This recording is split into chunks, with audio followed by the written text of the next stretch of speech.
Assalamualaikum warahmatullahi wabarakatuh. Hi, good morning everyone. I am Randy Ramdhani. My student number is 24340002.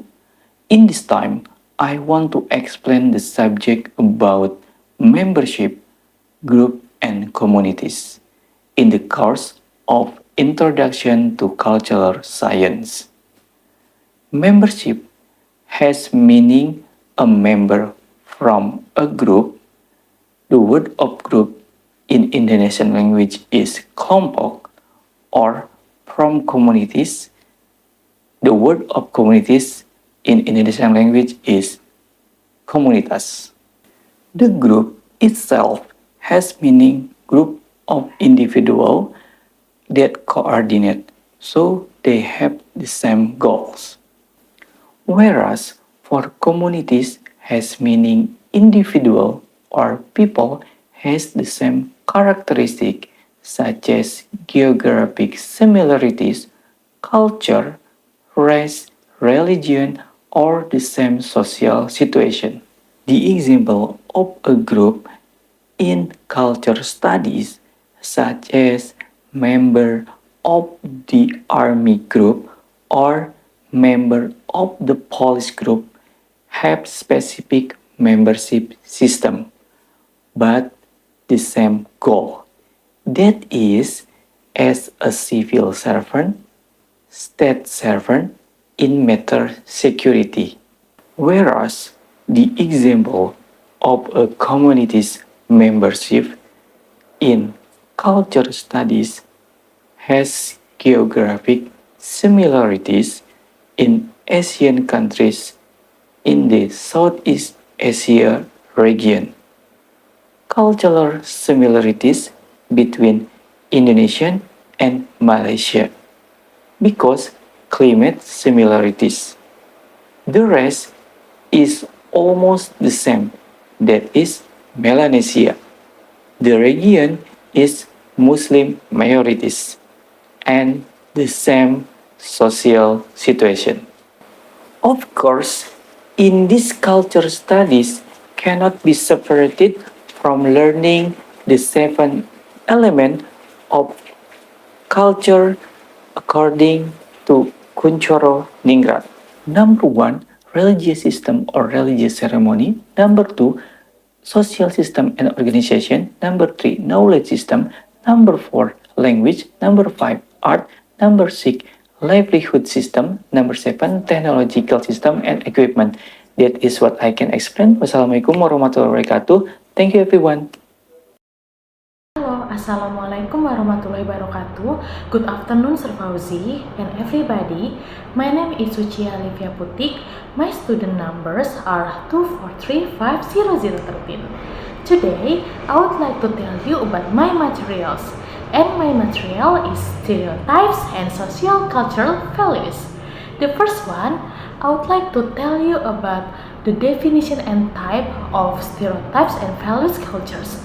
First, definition. What is the definition of that? Okay, I would like to tell you. Definition, stereotypes and cultural values are introvert concepts that can be influence how people perceive the world and interact with others. So, after that, I would like to tell you about the types. Common types of stereotypes include 1. Gender, 2. Race, 3. Sexual orientation, 4. Age, 5. Nationality, 6. Political, 7. Religious stereotypes, and the last one, 8, is disability. Okay, after that, cultural stereotypes are oversimple assumption people make about an entire cultural group. So, I would like to tell you about some examples of stereotypes include number 1, Africans are less educated. Number 2, Hispanics are criminal. Number 3, Indonesians are lazy. Number 4, East Asian are intelligent. Number 5, women are not as competent as men. Number 6, white people are superior. Number 7, young people know nothing. Number 8, Muslim is terrorist. And the last one, skinny is beautiful. So, next, I would like to tell you about stereotype and perception. we have two perception of stereotype. Number one, perception, nature or nurture, and then number two, perceptual set. So I would like to tell and explain about what is perception, nature or nurture, and then what is perceptual set. So perceptual, nature or nurture. We develop biological ways of organizing our sensory experiences which determine how we view the world. And then number two, perceptual set. Often our expectations, belief and values influence how and what we perceive. As a result, our reaction and interpretation might not be accurate. So that's about my material, stereotype, and social cultural values. I hope Sir Fauzi and everybody understanding about my materials. And thank you everybody for watching me. Assalamualaikum warahmatullahi wabarakatuh.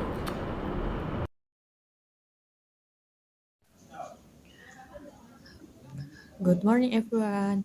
I'm Salma Wada from the English Literature Department, Pertwee University. Today, we will discuss four important concepts that shape the way we view the world and interact in society: superstition, myth, belief, and religion. What the difference? Let's find out. First, here I will discuss about superstition. Superstition refers to belief or practice that lacks scientific evidence. For example, many people believe that walking under a ladder or saying a black cat brings bad luck, while there's no scientific proof behind it. Superstition persists in society as a way to cope with uncertainty. Myths are traditional stories that explain the origins of the world or natural phenomena through supernatural elements. Myths often involve gods, heroes, or fantastic creatures that teach culture and moral values. In society, myths play an important role in shaping cultural identity. And now we move to the discussions about belief. Belief are ideas or views held by individuals or groups. This can be rational, such as belief in science, or irrational, like belief in astrology. Belief are often influenced by culture and life experience and help shape the way we interact with the world. And the last discussion is about religion. Religion, on the other hand, is a more complex and structured system of belief. It connects individuals with a higher power or God and provides moral guidance and ritual for everyday life. Religion often functions as a social institution that binds society together and give purpose and meaning to their life. Although superstition, myth, belief, and religion all play roles in how we understand the world, they differ in terms of structure and social influence. Superstition and myth tend to be more personal or cultural, while belief and religion function in a more organized framework that give collective meaning to society. That's all my presentation. Thank you for watching and see you next time. Assalamualaikum warahmatullahi wabarakatuh. Hello everyone, my name is Jordi Malik Al Fadil and my student number is 243-50012. So today I'm gonna explain to you all about my presentation with the title is Norms and Values, Taboos, Crime and Punishment. For the introduction, norms and values are social guidelines that shape individual behavior. A violation of norms can be categorized as taboos or even crimes. For the objective, we have three things of the objective. So the first is we will explain the relationship between norms, values, taboos, crimes, and punishment. And the second thing is I'm gonna using the critical concepts such as post-structuralism and intertextuality to analyze social phenomena. And the last one, I'm gonna analyze how law and social norms interact to shape the behavior that is accepted and punished in society. Uh, Taboos and crimes. For the taboos, prohibition in culture that go beyond written rules. For example, prohibition of eating certain food in certain cultures. For the crime is behavior that violates laws and social norms. The relationships to taboos is the taboos that violate social. The critical concept, we have a codes and difference. For the codes are social rules that shapes behavior, and difference is create meanings such as norm versus crime. For the post-structuralism, the meanings are not fixed, so they change according to context. Norms and taboos and laws interact in dynamic society. For the conclusion, we have a three thing for the conclusion. The first is norms, values, taboos, and laws form a complex social structure. Understanding concepts such as post-structuralism helps us see dynamics, the importance of maintaining a balance between social roles and individual freedoms. Thank you. Wassalamualaikum warahmatullahi wabarakatuh. Hello everyone, I'm Syahrani Hastafidin from the English Literature major. Today, we're going to talk about leadership in three important aspects.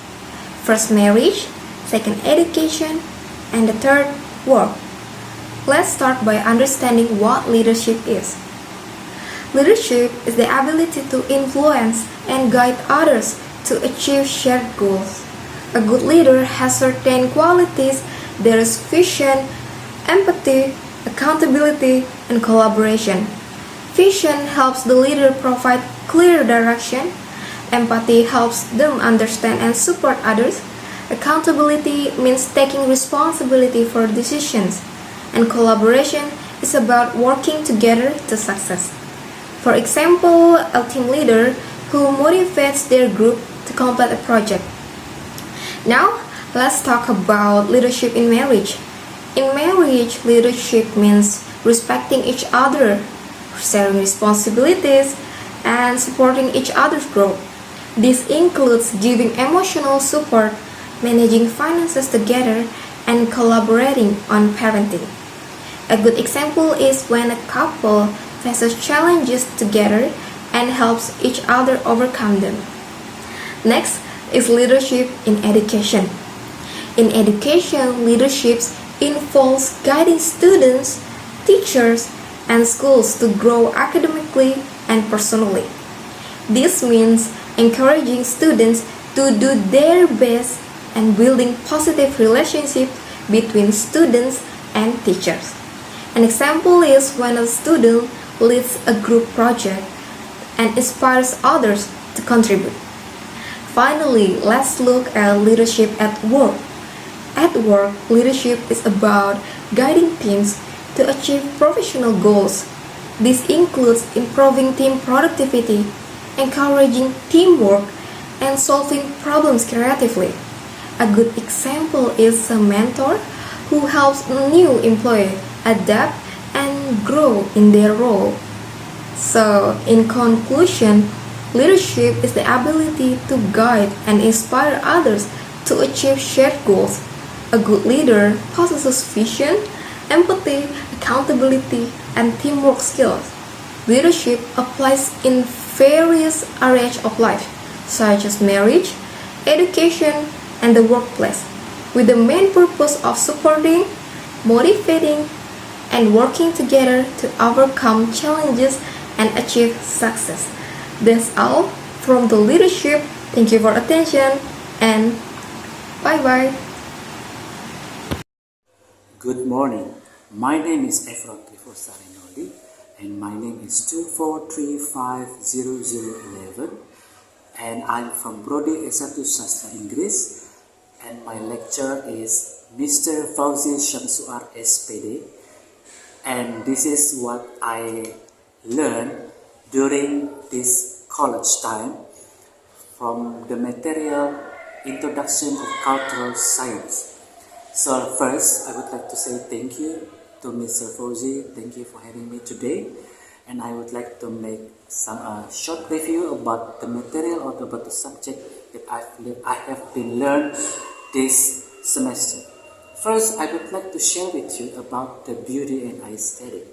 First, beauty is something that don't have a fixed value or a fixed thing.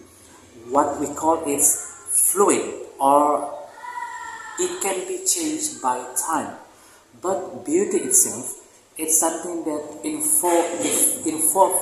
involve our emotion to understand.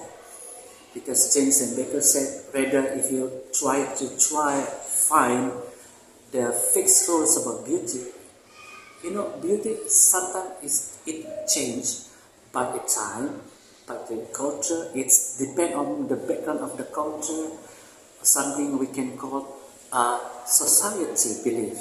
For instance, let me say when you say a girl or a woman must be beautiful when they have long hair, but some cultures say, well, woman is not just beautiful when they have a long hair. Woman can be beautiful when they have a short hair. And a man doesn't always looks good when they have a six-pack, but sometimes the man could look very good when they're wearing something that we call a suit or a particularly color or coloring particularly. That's why I believe beauty is fluid, or beauty it can change. It's depend on our background culture and our belief, our laws, and it's depend in our religion, because not all people in this world have a fixed rule about what we call is beauty. But the fact is, beauty involves the emotion, because when you try to embrace the beauty of something or the sense of art of something, create certain emotion to get the whole pictures about what we call is beauty or art. Well, I think that's all for me, and thank you for your time, Mr. Fauzi. Thank you for supporting us, and I hope we can meet in other occasion. Thank you. Hello, I'm Nazwa Pujasera. I want to explain about how ethnicity and globalization are connected, especially when we look at how minority and majority groups interact, as well as the difference between a nation and a country. Let's dive into this topic. So, ethnicity is all about shared culture, language, and history, things that connect a group of people. Globalization, on the other hand, is about how the world is getting more connected through things like trade, culture, and technology. This has led to more ethnic diversity within countries, especially through migration and mixing of cultures. A good example of this is the US, where we see different ethnic groups living side by side. Now, globalization can sometimes lead to cultural homogenization, where the majority culture becomes dominant, like how Hollywood movies are everywhere. But there's also cultural hybridization happening, like K-pop, which combines Western and Asian influences into something new. However, while globalization may benefit majority groups, it often leaves minorities behind, pushing them to adapt or even lose their land to big companies. On the flip side, for majority groups, globalization can make them feel like their culture is under threat, which often leads to resistance. Next, let's talk about the difference between a nation and a country. A nation is more about shared culture and identity. Think of the Kurds who share a common culture but don't have their own independent state. A country, however, is a political entity with borders and governance, and it may include multiple ethnic groups, like Indonesia. Globalization also brings the rise of diasporas, people from one country living in another and influencing politics there. And of course, when ethnic conflicts arise, like the crisis with the Rohingya, it can draw global attention, sometimes leading to international intervention. Global media plays a huge role in shaping the way the world views these issues. So, while globalization can lead to cultural domination, it also opens up opportunities for hybrid cultures to emerge, like Afrobeat, which combines African rhythms with Western music styles. That's a quick overview of how globalization and ethnicity are deeply intertwined, shaping both local and global landscapes. Thank you so much for listening. I hope this has helped clarify the important connection between ethnicity, globalization, and cultural dynamics. Hello, my name is Misha Mutia Zara, and I am here to briefly explain or summarize the material of cultural-based communicative competence. First, what is cultural-based communicative competence? Cultural-based communicative competence is the ability to communicate effectively in a cross-cultural context by understanding and respecting certain cultural values, norms, and practices. This competence combines language skill with cultural sensitivity to create meaningful and harmonious interaction. And second, about key components of cultural-based communicative competence. First, linguistic competence, the ability to understand and use language correctly, including grammar, vocabulary, and pronunciation. Linguistic competence, the understanding how language is used in different social contexts, such as formality, etiquette, and hierarchy. Discourse competence, the ability to organize text or speech logically, cohesively, and coherently. Unless intercultural competence, the ability to recognize, understand, and appreciate cultural differences and adapt one's behavior in cross-cultural interaction. And why is cultural-based communicative competence important? First, avoiding misunderstanding helps to understand cultural differences and avoid conflicts due to misrepresentation, help individuals work effectively in multicultural environment, whether in the workplace, education, or society, and build bridge to understand the perspective, values, and experience of the others, sharpening the ability to see things from others' perspective and respecting differences. And then challenges in cultural-based communicative competence. Differences in values and perceptions and culture have different views on concepts like time, hierarchy, and interpersonal relationship. Language barriers, differences in understanding or idioms can hinder communication. Cultural stereotypes and biases, narrow views about other cultures can create barriers in communication and inability to adapt. Some individuals may find it difficult to step out of their cultural comfort zones. And finally, we will discuss the conclusion. Cultural-based communicative competence is a crucial skill in the era of globalization, where intercultural interactions are a natural part of daily life. To master these competence, individuals need to develop language skills,